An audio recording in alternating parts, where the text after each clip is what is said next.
بلوچستان کی اور خیبر پختونخوا کی معدنیات کو لوٹنے کے لیے حکومتیں بنائی جاتی ہیں، آئینی ترامیم کی جاتی ہیں، نئے قوانین بنائے جاتے ہیں، اور صرف یہاں پر آپ نے دیکھا بلوچستان اسمبلی سے مائنز اینڈ منرل ایکٹ کی قرارداد بل منظور کر دیا گیا۔ انسان سے دہشت گردی کے نام سے اداروں کو یہ اختیار دیا گیا کہ 3 مہینے تک جو ہے وہ جبری گمشدہ جو لوگ ہیں ان کو اپنی تحویل میں رکھ سکتے ہیں۔ ہمارے لوگ تو 3 مہینے تو نہیں رکھے جاتے، 15 سال سے لوگ غائب ہیں۔ تو ایک اور ترمیم کر دیں کہ یہاں سے اٹھائے گئے نوجوانوں کو تا حیات جب تک کہ یہ ملک قائم و دائم ہے تب تک جو ہے ان کو اپنے ماؤں بہنوں اور بھائی اور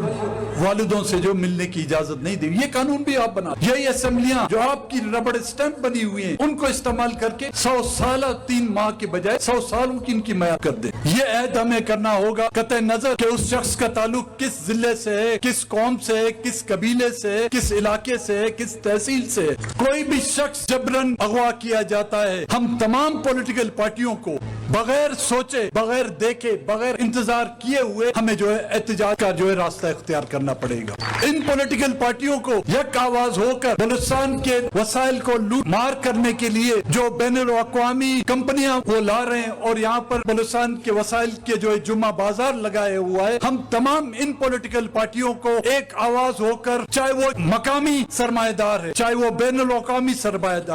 دار، ان کے خلاف ہمیں اٹھ کے کھڑا ہونا پڑے گا اور یہ ثابت کرنا ہوگا ان وسائل کے اور ان نوجوانوں کے اور ان خواتین کے وارث ہم اور آپ۔ سردار علی محمد قلندرانی صاحب، اس کے 3 نوجوان بیٹے جو ہیں 2009 میں اغوا کیے گئے۔ توتک کا نام آپ نے سنا ہوگا، جس میں 36 کے قریب لوگوں کو اغوا کیا گیا تھا۔ کچھ چندوں کی لاش انہوں نے پھینک دی، چند کو انہوں نے رہا دیا۔ 17 لوگ آج دن تک غائب ہیں۔ سردار علی محمد کے 3 بیٹے پہلے غائب کیے گئے تھے اور چوتھے بیٹے کو جو ہے اب غائب کر دیے گئے۔ لیکن سردار علی محمد کو میں نے کہا کہ کیونکہ آپ پر 3 بیٹوں کا ایک پہلے سے بوجھ ہے، یہ بھی پتا نہیں کہ وہ زندہ ہیں، مار دیے گئے، اگر زندہ ہیں بھی تو کس حالت میں ہوں گے۔ یہ چوتھا آپ کا بیٹا گیا ہے تو آپ کی خاطر میں وزیر اعظم سے فون پر بات کر سکتا ہوں۔ تو میں نے فون کیا، پہلے تو بات نہیں ہوئی، پھر انہوں نے کال بیک کی مجھے، تو میں نے شہباز شریف صاحب کو کہا کہ میاں صاحب اگر آپ لوگوں نے فیصلہ کر ہی لیا ہے بلوچستان سے اپنی جان چھڑانے کی تو بیٹھ کے آئے، ہم ہیں، محمود خان صاحب ہیں، بلوچستان کی دوسری جو قیادت ہے، بیٹھ کے جو کچھ آپ کو چاہیے آپ لے جائیں، جو ہمیں ملتا ہے ہمیں دے دیں، ایک خوش اسلوبی سے بغیر خون خراب ہے یہ مسئلے کو حل کر۔